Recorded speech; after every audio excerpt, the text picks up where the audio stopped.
ගෙදර කවුද? අමාලි මේ පුතානේ. එන්න පුතා ඇතුළට. අමාලි නැද්ද නැන්දේ? ඔය කුස්සියට වෙලා ඉන්නේ. ඒ කියන්නේ උයන්න පුරුදු වෙනවා. උයයි මේන් කියලා. වාඩි වෙන්න පුතා. මං කෙල්ලට අඬ ගහන්නම්. පුතා කොහේ කියලාද කිව්වේ? මන් රත්නපුරේ. නැන්දට එදා කිව්වම් මතක නෑ මං හිතන්නේ. රත්නපුරේ? එදා කිව්වේ මේක ගාල්ලේ කියලානේ. පුතා ඔහම ඉන්න. මං කෙලිට අඬ ගහන්නම්. මේ පෝරිසාදියාව නම් මට අල්ලන්නේ. හොර පූසෙද්ද කොහෙද? මෙයා මොකද අමුතු උනේ? අමාලි කෙල්ලේ. ඇයි අම්මේ? අන්න අර ළමයා ඇවිල්ලා. මොන ළමයාද අම්මේ? මොන ළමයාද අහන්නේ? උඹව හොයාගෙන 10 දෙනෙක් මේ ගෙදරට එනවද? අම්මෝ අම්මේ මොකද මේ එකපාරට? ඉස්සල්ලාම මට කියහන් ඒ ළමයා කොයි පළාතේද කියලා. මොකක්ද අම්මේ? දැන් ඉන්නේ උන්ට ඇඩ්‍රස් නෑ අම්මේ. මොකක්ද ළමේ ඔය කිව්වේ? ඒ කිව්වේ අම්මේ මංවත් හරියට දන්නේ නෑ එයා කොහෙද ඉන්නේ කියලා. මේ කතාවේ තේරුම මොකක්ද ළමියෝ? තේරුම තමයි අම්මේ මම තාම එයාව හරියට දන්නෙත් නෑ. එයා තාම මාව හරියට දන්නෙත් නෑ. මොකද අපි යාළුවෝ විතරයි. ඒකත් එහෙමද? අම්මා ඔය එක එක දේවල් හිතන්න නැතුව ඉන්නකෝ. ළමියෝ එහෙනම් එදා ආපු වෙලාවේ කිව්වනේ නැන්දේ මං අමාලිට ආදරේ කියලා. එහෙම කිව්වද අම්මේ? නැතුව එහෙම තමයි කිව්වේ. මට නම් විශ්වාස කරන්න බෑ අම්මේ ඕක. එයාගේ ආදරේ මන් දන්නේ නැද්ද? හරියට කොන්දොස්තරගේ රුපියල වගේ. මං ඉල්ලන්නෙත් නෑ එයා දෙන්නෙත් නෑ. අනේ මන්දා ඕන එකක් කරගන්න. මට මේ බය තියෙන ගමේ මිනිස්සු කයි කතන්දර හදයි කිය. මට මං ගැන බය නෑ අම්මේ. මොකද ඉතින් ගමේ උන් මං ගැන හොයලා බලනවනේ. හොයයි අපූරුවට. ඔය පෝරිසාදයා එක ගියාට කමන්නේ රෑ බෝ වෙන්න ඉස්සලා ගෙදර එන්න ඕනේ. හරි අම්මේ. මං එනකන් ඉන්න එපා අම්මා කන්න හොඳද? උගුරෙන් පල්ලෙහාට ගියොත් මද? අම්මෝ අමාලි. ඇයි දුලාන්? නෑ ඉතින් එළියට එන්න ගිය වෙලාව බැලුවේ. ඔයා දැන් වෙලාවල් බලන්නත් පුරුදු වෙලාද? ලස්සනයි. නරකද කණ්ණාඩි දෙකක් දාගත්තොත්? එහෙනම් අපි යමුද? මේ දුලාන් අද අපිට වීල් එකක යන්න බැරිද? වාහනේ තියෙද්දි වීල් මොකටද? ඒ ගැන මොකට කියනවද? ඒක නම් ඉතින් වාහනයක්ම තමයි. ඔය ඩක්කුවේ ගිහිලා ආපු දවසට එළි වෙනකන් නින්දක් නෑ මට. යාළුවෝ වුණාම දුක සැප බෙදා ගන්න ඕනේ. සැප කෙසේ වෙතත් දුක නම් බෙදලා දෙයි. පුතේ අමාලි රෑ වෙන්න කලින් ගෙදර එන්න ඕනේ. හරි අම්මේ. අනේ දුලාන් පොඩ හිමින් යන්කෝ. මීට වඩා හිමින් ගියොත් ඔයාට පත්තු බදින්න වෙයි අමාලි. මං කියන්නේද?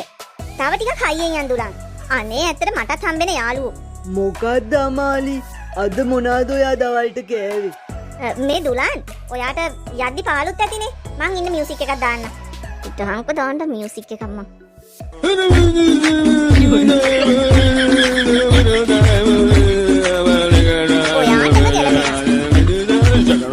අම්මෝ යන්තම් ඇති. මේ දුලාන් මං නම් ඔය පෙට්ටි කඩවල වලින් කන්නේ නැහැ කිසි දෙයක්. හරි එහෙනම් ඔයාටත් එක්ක මං කන්නම්කෝ. මොකද්ද? නුවර අයියා? ආපෝ අද ඉතින් විනාසයි. ඔයාලා මෙයාව දන්නවද? මෙයාව කවුද නොදන්නේ? සමහර විට ඔයා දන්නේ නැතු ඇති. නේද රේනු? සමහර විට අපි දන්නේ නැතු එයා දන්නවද දන්නේ නේ බා. උඹ ඕවා ගණන් ගන්න එපා දුලාන්. මුන් දන්නේ නැද්ද? අනේ ඉන්නවා. රමුසලා ඔක්කොම එකයි. අමාලි අපිට මෙතන හරියන්නේ අපි වෙන තැනකට යන්. ඇයි මොකද හදිසිය? දැන් ඔයාටමනේ කන්න ඕන උනේ මේ පෙට්ටි කඩේ. මෙතනින් වාඩි වෙන්නනේ. හිටගෙන ඉන්න ඕනේ නෑනේ. දැන් ඉතින් කණ එකක් අරන් එන එකයි ඇත්තේ. ඒ නුවරයි. අපිටත් මොන හරි ඕනේ. ඔව් ඉතින් අපි බලයිදි තනියෙන් කන්න බෑනේ. 69 ලක්ෂෙ පැටවුද කොහෙද? කණ්ඩමයි හොයන්නේ. මේ ඔයාගේ නම මොකද්ද? මං අමාලි. ඔයාලා කොහමද දුලාන්ව දන්නේ? එහෙමදම කියලා නෑ ඉතින්. ඒ උනාට ටිකක් දන්නවා. එයා නුවර කොහෙද? ඒක නම් දන්නේ. හැබැයි නුවර කියලා නම් දන්නවා. හැබැයි ඇත්තටම කොහෙද ඉන්නේ කියලා නම් දන්නේ නැහැ ඔන්න. ඒ කියන්නේ දුලාන් ඔයාගේ බෝයිෆ්‍රෙන්ඩ්ද? අනේ නෑ යාළුවෙක් විතරයි. හොඳම ආදර කතා පටන් ගන්නේ යාළුකමින්ලු. හැබැයි ඉතින් අපි ආදරේ කිව්වොත් ඒ යාළුකමක් නෑ ඔන්න. ඒක නම් ඇත්ත. මොකද රේනු ඔයාට උනේ? මොකුත් නෑ. හරි. දැන් අපි මෙතනින් මොන හරි කාලා අපි ආපු වාහනේම යන්. කාගේද? දුලාන් අයියාගේද? ඔව් අනේ වෙන කාගේද? අනේ අම්මෝ මට නම් බෑ. ඕකේ ගියොත් එහෙම සතියක් නැගිටින්න හම්බෙන්නේ කන්නේ. ඒ කියන්නේ ඔයාලා කලින් ගිහිල්ලා තියනවද? ඔව් අමයි ගිහින් තියනවා. යන්න කෙල්ල යනවා. ඒ අමාලි ඔහොම ඉන්න. බය වෙන්න එපා. මං යන්නේ. මං අතන කඩෙන් කූල් එකක් දීලා එන්නම්. ඒ අපිටත් ගේනවද? හරි ගේන්නම්. මේ කෙල්ල තාම නෑ. අටටත් කිට්ටුයිනේ දැන්. කියලා ඇරි ඉක්මනට එන්න කියලා. කොහෙද? අපේ හිටියානම් මගේ දරුවා දැන් හොඳ තැනක. අම්මේ අට වෙනකම් මොනවා කරුවේ? මොකුත් නෑ අම්මේ. තව යාළුවෝ වගේකුත් හම්බුණා. ඉතින් චුට්ටක් කතා කර හිටියා. ඔය යාළුවෝ අනේ මන් දන්නේ. කවදා හරි මට්ටු එන්නේ ඔන්න ඔය යාළුවෝ හින්දා. ඕන් අද කිව්වා කියලා මතක තියාගන්නවා.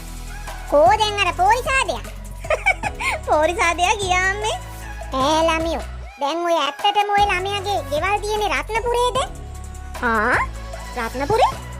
ඔව් ළමියෝ අද අහපුවාම තමා කිව්වේ රත්නපුරේ ගෙවල් කියලා. බලාගෙන යද්දි රට වටේම ගෙවල්නේ. මොකද අමාලියෝ මේ අහන්නකෝ අම්මේ. එයාගේ ගෙවල් කොහේ තිබ්බත් අපිට මොකද? මේ අහන්නකෝ අම්මේ. අම්මට මම පොරොන්දු වෙනවා. එයා මගේ යාළුවෙක් විතරමයි. වාරෙන් කෙල්ලේ බඩගිනිත් ඇතිනේ. මටත් හොඳටම බඩගිනි. පව් මගේ අම්මා.